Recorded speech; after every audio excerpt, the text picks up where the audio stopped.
This episode of the Totally Rad Show is brought to you by Carbonite. Coming up, we finally got our hands on the first-person shooter, The Darkness 2. Totally Rad Show. Totally Rad Show, Totally Rad, Totally Rad Show, Totally Rad, Totally Rad Show, Totally Rad, Totally Rad Show, Totally Rad Show. Hello everybody and welcome to the Totally Rad Show. We've got a great week for you today. We're finally getting around to reviewing The Darkness 2. That's right, and then tomorrow we are checking out, well, it's a TV show, but it's not released on TV. It's released on Netflix, and it's called Lilyhammer. Correct. Then on Wednesday, we are going to review a comic book, graphic novel, based on an old screenplay by Jim Henson called Tale of the Sand. Correct. Thursday, it's time for a new game. We're going to be playing a new game we're calling the What's It About Bout.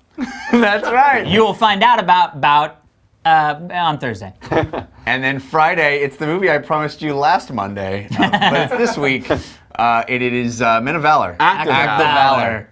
All right. Speaking of Act of Valor, you know, when a giant robot saves someone, he is holding a child, right, or something like that? Well, it's the Iron Giant, Yeah, of course. yeah. And this is a background we've had for a while. We've hung on for a while. Finally getting around to using it. We love it. We've loved that movie. We all love that movie, right? Yeah. That was sent in by Matt Hankerson.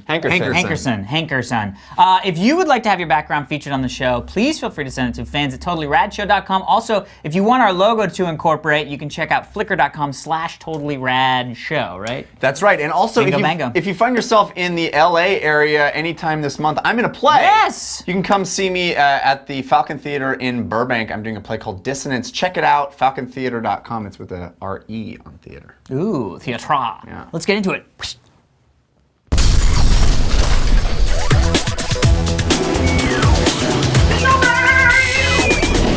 Today we're talking about the new first-person shooter Darkness 2, the sequel to The Darkness. Darkness was a standout game of a few years ago, in my opinion, and it was developed by Starbreeze Studios, a studio that has always, I think, surprised at least me with how they've been able to take first-person shooter genre and do really interesting things with it. They, of course, did Chronicles of Riddick. They're coming out with Syndicate now, which means they didn't develop Darkness 2. Darkness 2 is a Digital Extremes game. We reviewed Dark Sector, which was Digital Extremes, a while ago. The Glaive. You really liked it. Yes, you Oh, did. you did too. I remember. We both liked it. Alex was like, "What's it?" And we were like, found some love. I mean, it wasn't great, but it was. Oh, Dark Sector was playable. the jetpack. Glaive. Yeah, Glaive game.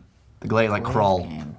Yeah, all right. Anywho, Darkness 2 is a mishmash of mafia and demons. So you've got this Mafemans or D-Mafia. You've got your main character who is the head of this crime family, and it's very much a gun-toting, badass crime boss. But he's also infected with the darkness, which gives him tentacles that come out of his back, and they can pick up things and throw stuff. The game is based around this concept of quad-wielding. Yeah. Not dual wielding, which you also can do, but quad wielding, so you've got a gun in each hand and two tentacles, and you can use them all at any time. Alex! Yeah. Darkness 2. Yeah, I didn't play The Darkness, but my buddy Liam was really into it, and I went over to his place and he was like, "Oh my god, I'm so addicted to playing this game." And so I played a little bit there and was really sort of surprised by it, because it didn't seem like it had any teeth to me, although it had a lot of them. Interesting choice of words. But I have to say, I had a blast playing The Darkness 2. I love the art style, which is sort of this, realistic, but with this great sort of like almost cel-shaded look. And when we were at E3 or PAX, maybe they actually said that they, basically the art people were like, well, let's just hand paint some of these assets. And just see how it looks. And then he came back and they were like, yeah, that looks amazing. We have to do that for the entire game. And then the art people were like, oh man, I shouldn't have done that. But it really, really, really shines. It looks gorgeous. The game's really funny in a way that I think isn't too campy over the top, because it's actually a very intriguing story. And And man, there is just something very satisfying with the combat. Really love my 2 tentacle things and the sort of minion guy that's kind of running around, and the leveling stuff is really fun. Impaling people with spikes and is just, there's nothing more satisfying than doing that. So I had a blast. I really, really enjoyed it. I was kind of surprised. Daniel. I agree with that. I love the game also. I also feel the graphics are exceptional. The art style is, the graphics are great. The art style is exceptional. Yeah. In every frame, if you just pause the game, it looks like a comic book frame. It really is beyond cell shading. It looks like a comic book. It looks illustrated for the reasons that you And of described. course, the game based on a comic book. Right. Mark Right. Silvestri. Top cow. Yep. And I want to see this art style in so many other games. I would love to see the next Spider-Man game in this art style, or any a Batman game, or not. I mean, I just love this look so much. I hope it gets used the way cell shading did back in the day. So that's a plus. The quad wielding should have been complicated. Couldn't have been more simple. Yeah. Was so intuitive, so fun to play. Worked really well. Loved that. The story was good. Wasn't amazing, but the story was really good. Better than I expected. A little vulgar for my taste, but really well written. And just that mob voice is not always the easiest thing to nail. And I thought there was some exceptional mafia writing. So I really like the game. Short game, which I like as well. I like short games. And this was one of them. Yeah, I'll agree with you guys on the art style. It's interesting how a game that's built around darkness has so much vibrancy, color, and brightness to it.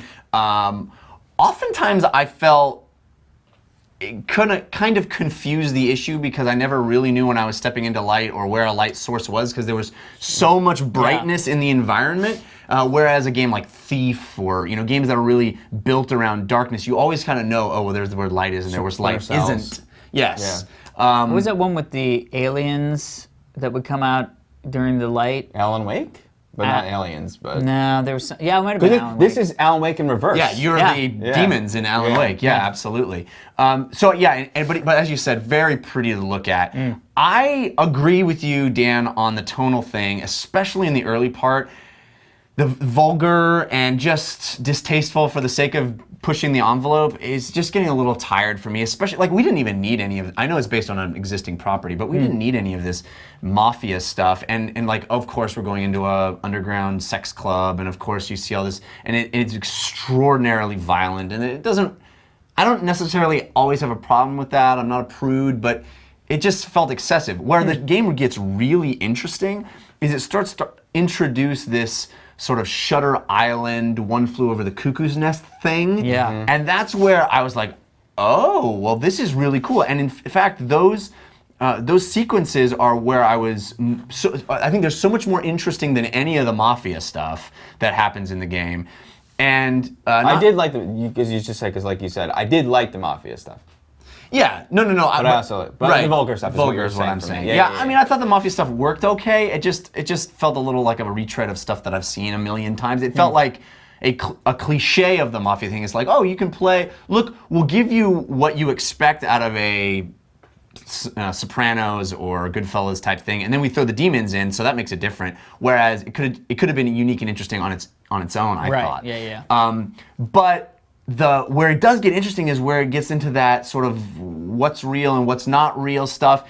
And the ending, I'm not going to spoil anything, but there is a choice, and it frustrated me that it's a false choice, and that if you choose one way, it literally doesn't give you the end of the game. You don't get you see credits, but you don't get the achievement for finishing the game. It was very frustrating to me in that sense. But the mechanics of the game also I found to be fun, as you guys said, but not nearly as fun as Bulletstorm, for example, which I think is one of the most underappreciated games of last year. Really fantastically fun first-person shooter, and also was very vulgar. But I think the pure fun, the pure play of using your powers to throw guys around and score those points, which this game also utilizes. You get extra points for creativity, but it doesn't have the variety that you find in Bulletstorm, and I found that the creativity it only went so far, and I wish that with my tentacles I could have had more fun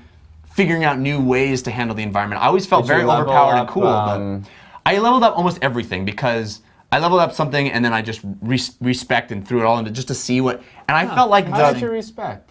You can select undo at any time. At any time, you lose some of your accumulated. It costs money, but I would have used that points. But okay. But the thing that bugged me about that is that in each tree, it really didn't feel that much different, and I never really felt superpowered. Like the gun-toting tree, the last talents that you get are exploding bullets, and I was like, oh, that's gonna be amazing. But you can't even really tell that they're exploding. They do more damage, but it's not like they go and the guy. That's why I liked. I went up the fly tree. Oh, you released the flies. Oh, yeah. The swarm. Did you? The thing that was the coolest, I thought, and if you're just starting this game, go this direction as far as I'm concerned, is the black holes. Yeah, that was just like the win button. Yeah, that's what I did. That's the way I chose. And I was gonna say, because I don't know if Bulletstorm had the mechanic that I felt in this game was a great carrot on the stick that really kept me wanting to never put the controller down.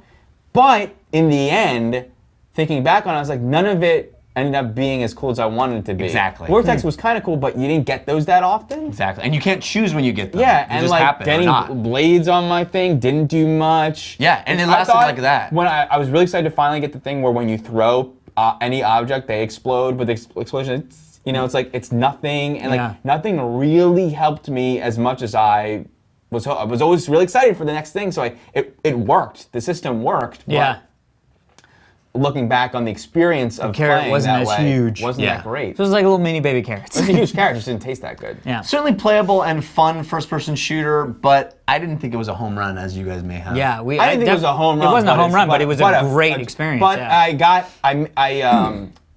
slid in home. I had to run the bases. Yeah. But I slid in there. Yeah, it was a little bit of work, but he made it dirty. He made a I score. got a point. Yeah. I got a score. I scored.